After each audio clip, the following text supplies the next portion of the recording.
tanto, el Colón mallorquín era sobrino de los reyes católicos, que es lo que explica la razón por la cual el rey vindicó esos títulos, honores y privilegios reservados a personas de sangre real, cosa no lógica por un ciudadano de condición humilde que no tenga nada que ver con la realeza. Después aquí, por ejemplo, hay una cosa curiosa de lo que escribió. Cristóbal Colón tuvo dos hijos, Diego con su mujer portuguesa y Fernando con una cordobesa que se llamaba Beatriz Enríquez de Arana. Y Fernando se dedicó mucho a las letras y escribió la historia de su padre. Y en esa historia, referente a la procedencia de su padre, escribió: todo aquello que para un hecho tan grande convenía, tanto más quiso que su patria y origen fuesen menos ciertos y conocidos. Unos piensan que es de Nervi, otros de Cucureo. ¿Qué quiere decir esto? Si su padre quería que ni patria y origen fuesen ciertos y conocidos, conclusión, que se crean unas pistas falsas para despistar y dar a entender que es de otro lugar, para que por motivos de política y de pretensiones de Colón y el peligro que había por lo que había pasado con el príncipe de Viana, la verdad nunca se descubriera, para evitar ciertos problemas de sucesión a Fernando el Católico, etcétera, etcétera. Esto es un tema largo de explicar, pero ya lo podemos tratar en otro momento. Entonces ahí tienen lo que escribió el hijo de Colón, ahí está lo de las capitulaciones. Después ahí está la lengua de Colón. Ramón Menéndez Pidal hizo un estudio de la lengua de Colón y llegó a la siguiente conclusión: nada más lo comparó con la lengua portuguesa, no lo comparó con la lengua mallorquina. Pero el portugués y el mallorquín tienen muchas palabras en común. Por ejemplo, bon día, en portugués dicen bon día, y otras muchas palabras. Entonces llegó a la conclusión: Colón escribía siempre en latín o en español, nunca en italiano ni en portugués. Su latín era hispánico, y cuando comete errores de la mencionada lengua latina, dichos errores son hispanismos. Su español es muy aportuguesado, pero no aparecen italianismos, etcétera, etcétera. ¿Cómo puede ser Cristóbal Colón genovés si se demuestra con pruebas fehacientes que no escribió nada durante su vida, ni él, ni sus hermanos, ni entre sus hermanos, nada en italiano? Entonces todo esto es un montaje, y la prueba ya la tienen cuando empieza a surgir la pista de que Colón podía ser de la zona de Liguria con el documento Borromeo. Esto es una reproducción de la carta que escribió Colón a Luis de Santángel en 1493. Luis de Santángel era el escribano de Racción de Fernando el Católico y el que financió la empresa del descubrimiento prestando un dinero a los reyes católicos. Luis de Santángel vivió en Mallorca entre 1460 y 1478. Tenía aquí en la isla a un hermano que se llamaba Galcerán, que estaba casado con Graciosa Pardo, hija de Pere Pardo, que era un importante mercader mallorquín, y era el propietario de la finca de Son Pardo, ahí donde está el hipódromo. De ahí viene el nombre de esta familia, de Son Pardo. Entonces, en esta carta y en otras que se hicieron ediciones, se registra su apellido Colón con M, carta que envió Colón al escribano de Racción. Otro tema importante a tener en cuenta es el escudo de Colón. En 1493 los reyes católicos le dan el escudo a Colón, en la parte superior el castillo de Castilla, el león de León, 5 islas que significan las Baleares, y la barra de bastardía de los príncipes de la corona de Aragón.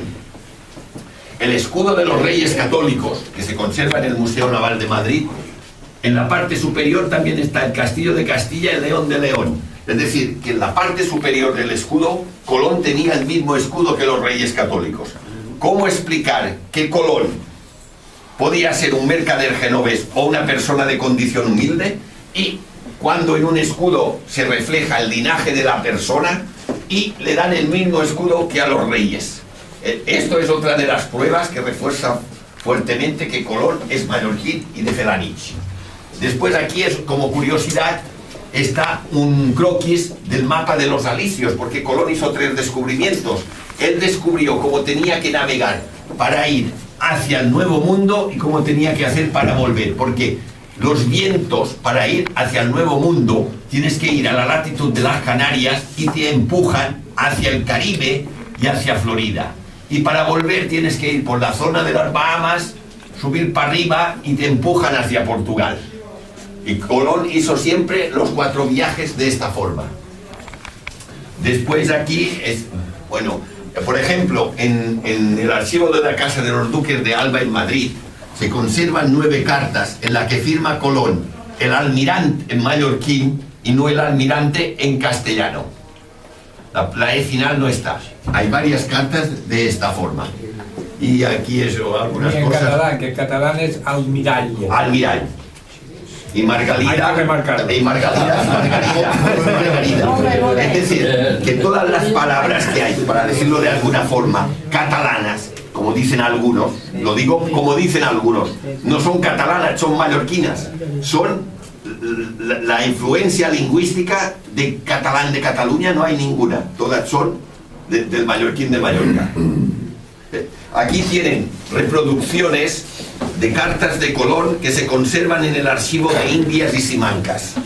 3 de estas se hallan en el archivo de Indias y esta se halla en Simancas. Hay muchas más, pero por falta de espacio pues tenemos aquí.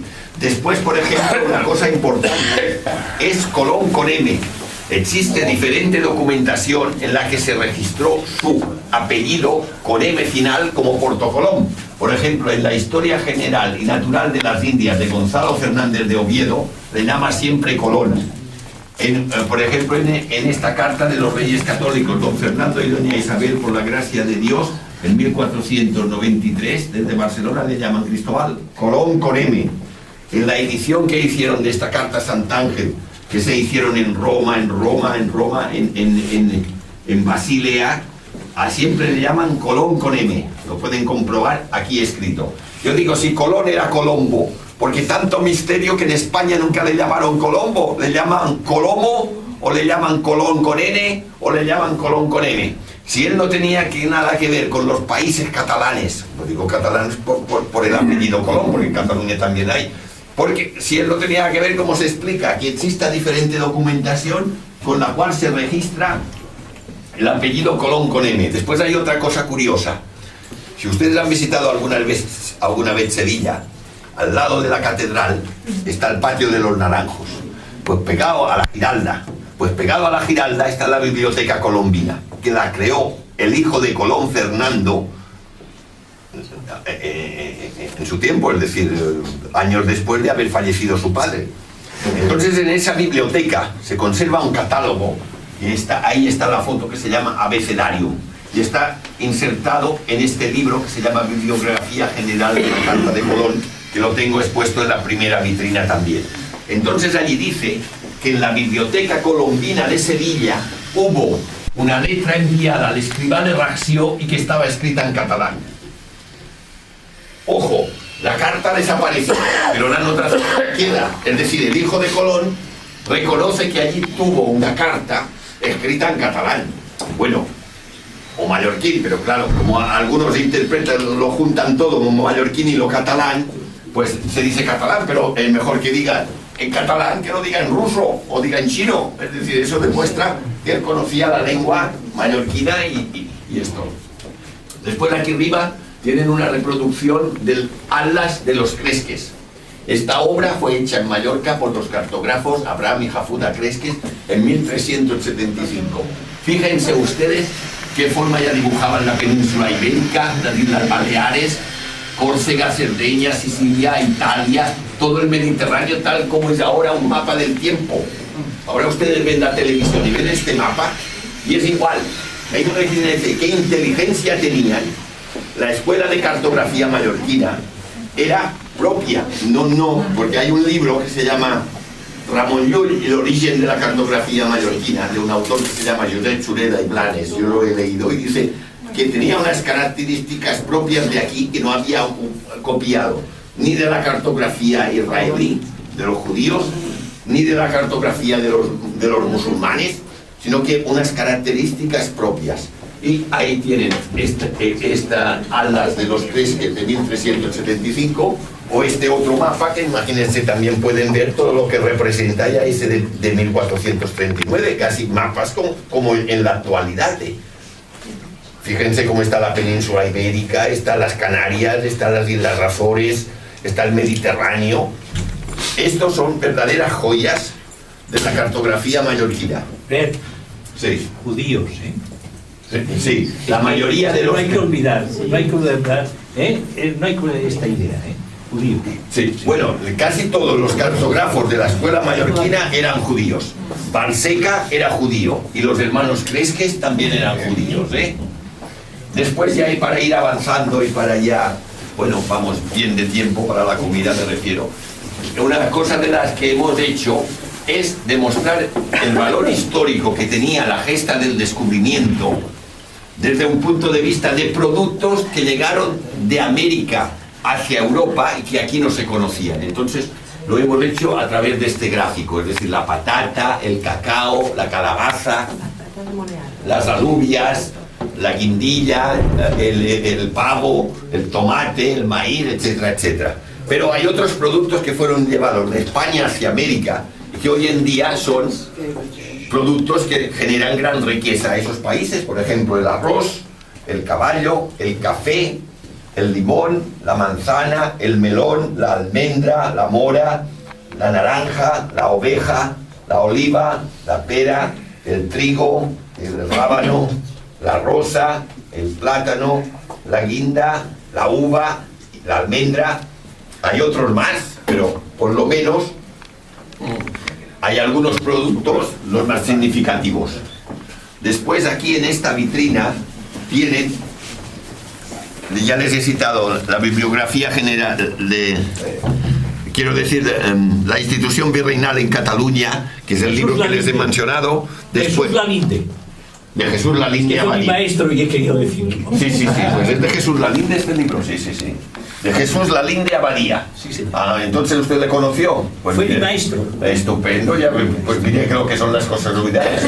¿Y usted conocía este libro? Sí, mucho. Lo utilicé para mi tesis doctoral.